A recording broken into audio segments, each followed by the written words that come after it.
The Statement of Randolph Carter by H.P. Lovecraft. I repeat to you, gentlemen, that your inquisition is fruitless. Detain me here forever if you will.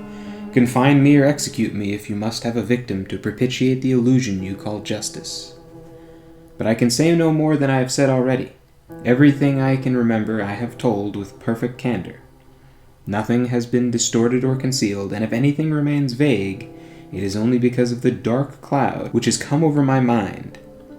That cloud and the nebulous nature of the horrors which brought it upon me. Again I say I do not know what has become of Harley Warren, although I think, almost hope, that he is in peaceful oblivion, if there be anywhere so blessed a thing. It is true I have for 5 years been his closest friend, and a partial sharer of his terrible researches into the unknown. I will not deny, though my memory is uncertain and indistinct, that this witness of yours may have seen us together, as he says, on the Gainesville Pike, walking towards Big Cypress Swamp, at 11:30 on that awful night.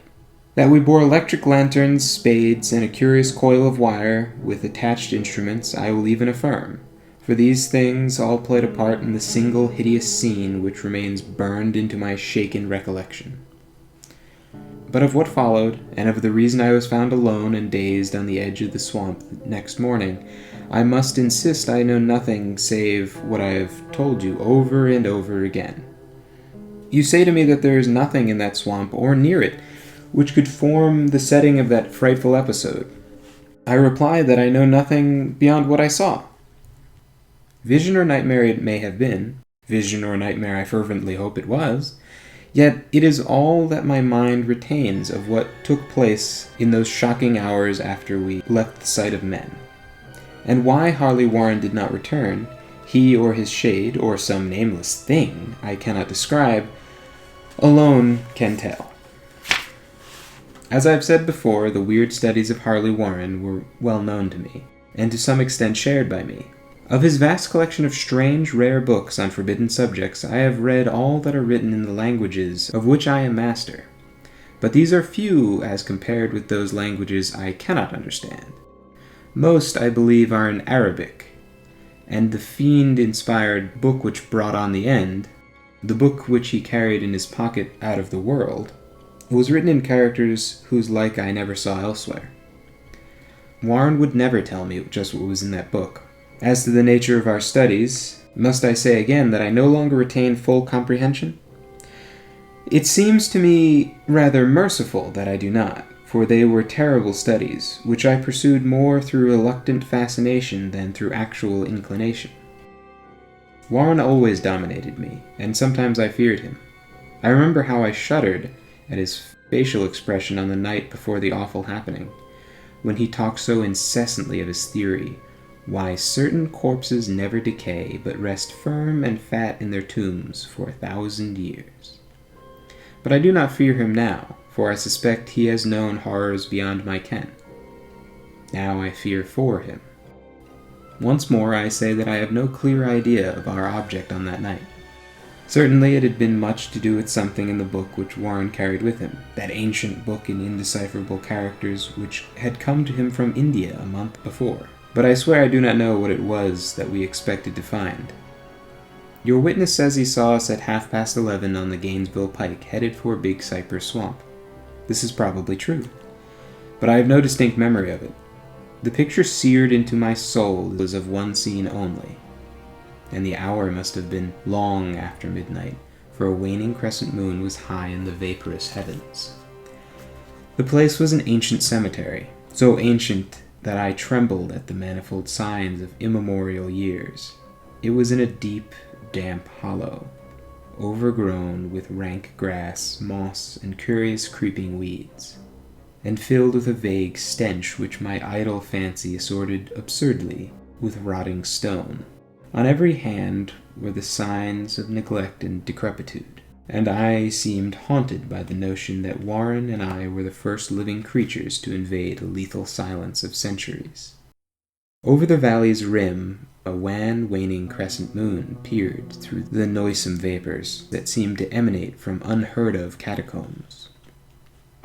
and by its feeble, wavering beams I could distinguish a repellent array of antique slabs, urns, cenotaphs, and mausolean facades, all crumbling, moss-grown, and moisture-stained, and partially concealed by the gross luxuriance of the unhealthy vegetation. My first vivid impression of my own presence in this terrible necropolis concerns the act of pausing with Warren before a certain half-obliterated sepulchre, and of throwing down some burdens which we seemed to have been carrying. I now observed that I had with me an electric lantern and 2 spades, whilst my companion was supplied with a similar lantern and a portable telephone unit.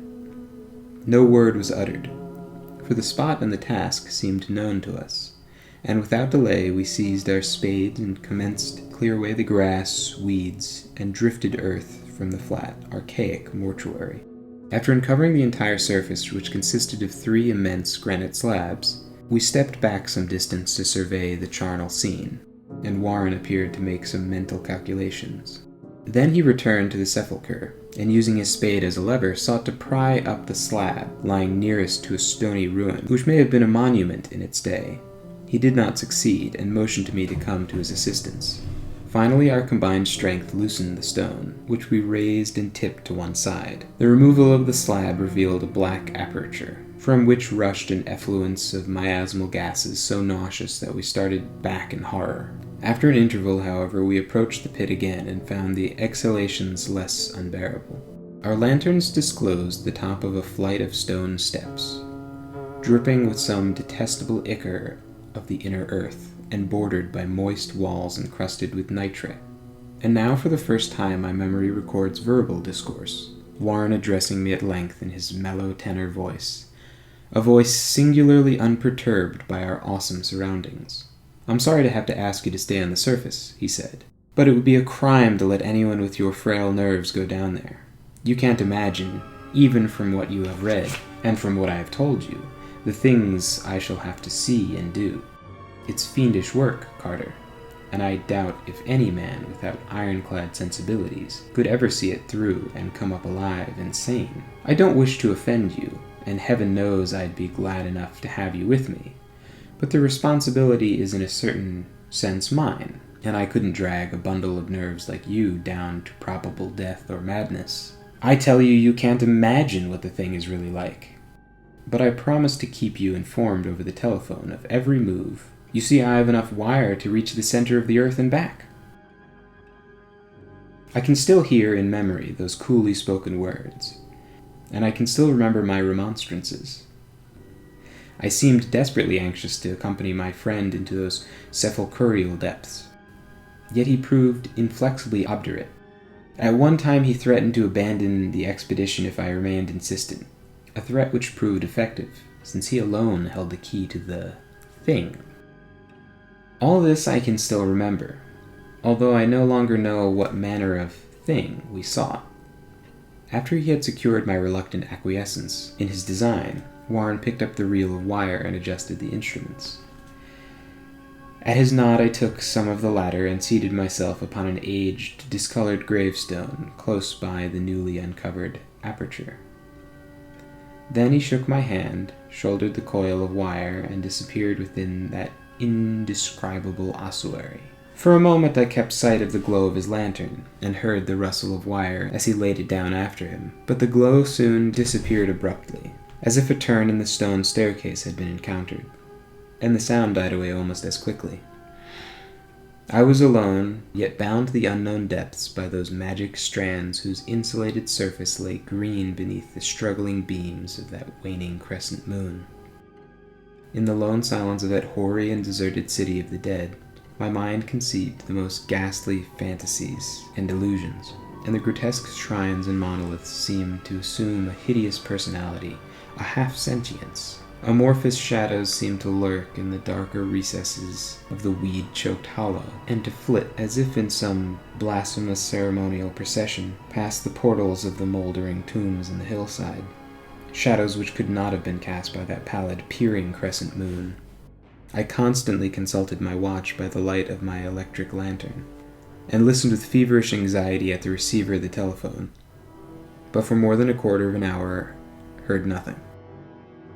Then a faint clicking came from the instrument, and I was called down to my friend in a tense voice. Apprehensive as I was nevertheless unprepared for the words which came up from that uncanny vault in accents more alarmed and quivering than any I had heard before from Harley Warren. He who had so calmly left me a little while previously now called from below in a shaky whisper more portentous than the loudest shriek. "God, if you could see what I am seeing!" I could not answer. Speechless, I could only wait. Then came the frenzied tones again. "Carter, it's terrible. Monstrous. Unbelievable."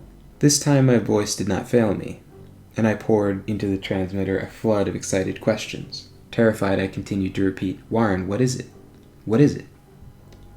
Once more came the voice of my friend, still hoarse with fear, and now apparently tinged with despair. "I can't tell you, Carter. It's too utterly beyond thought. I dare not tell you. No man could know it and live. Great God! I never dreamed of this." Stillness again, save for my now incoherent torrent of shuddering inquiry. Then the voice of Warren in a pitch of wilder consternation. "Carter, for the love of God, put the slab back and get out of this if you can. Quick! Leave everything else and make for the outside. It's your only chance. Do as I say and don't ask me to explain." I heard, yet was only able to repeat my frantic questions. Around me were the tombs and the darkness and the shadows. Below me some peril beyond the radius of the human imagination. But my friend was in greater danger than I, and through my fear I felt a vague resentment that he should deem me capable of deserting him under such circumstances. More clicking, and after a pause, a piteous cry from Warren. "Beat it! For God's sake! Put the slab back and beat it, Carter!" Something in the boyish slang of my evidently stricken companion unleashed my faculties. I formed and shouted a resolution. "Warren, brace up! I'm coming down!" But at this offer the tone of my auditor changed to a scream of utter despair. "Don't! You can't understand! It's too late! And my own fault! Put the slab back and run! There's nothing else you or anyone can do now!" The tone changed again, this time acquiring a softer quality, as of hopeless resignation. Yet it remained tense through anxiety for me. "Quick! Before it's too late!"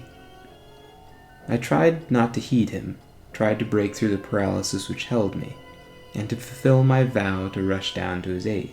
But his next whisper found me, still held in the chains of stark horror. "Carter, hurry! It's no use. You must go. Better one than two. The slab." A pause, more clicking, then the faint voice of Warren. "Nearly over now. Don't make it harder. Cover up those damn steps and run for your life. You're losing time. So long, Carter. Won't see you again." Here Carter's whisper swelled into a cry that gradually rose to a shriek fraught with all the horror of the ages. "Curse these hellish things! Legions! My God! Beat it! Beat it!" After that was silence. I know not how many interminable aeons I sat stupefied, whispering, muttering, calling, screaming into that telephone. Over and over again through those aeons I whispered, muttered, called, shouted, and screamed, "Warren! Warren! Answer me! Are you there?" And then there came to me the crowning horror of it all. The unbelievable, unthinkable, almost unmentionable thing. I have said that aeons seemed to elapse after Warren shrieked forth his last despairing warning, and only my own cries now broke the hideous silence. But after a while there was a further clicking in the receiver, and I strained my ears to listen. Again I called down, "Warren, are you there?" And in answer I heard the thing which has brought this cloud over my mind. I do not try, gentlemen, to account for that thing, that voice, nor can I venture to describe it in detail, since the first words took away my consciousness and created a mental blank which reaches to the time of my awakening in the hospital. Shall I say that the voice was deep, hollow, gelatinous, remote, unearthly, inhuman, disembodied? What shall I say? It was the end of my experience, and is the end of my story. I heard it, and knew no more. Heard it as I sat petrified in that unknown cemetery in the hollow, amidst the crumbling stones and falling tombs, the rank vegetation, and the miasmal vapors. Heard it well, up from the innermost depths of that damnable, open sepulchre, as I watched amorphous, necrophagous shadows dance beneath an accursed waning moon. And this is what it said. You fool. Warren is dead.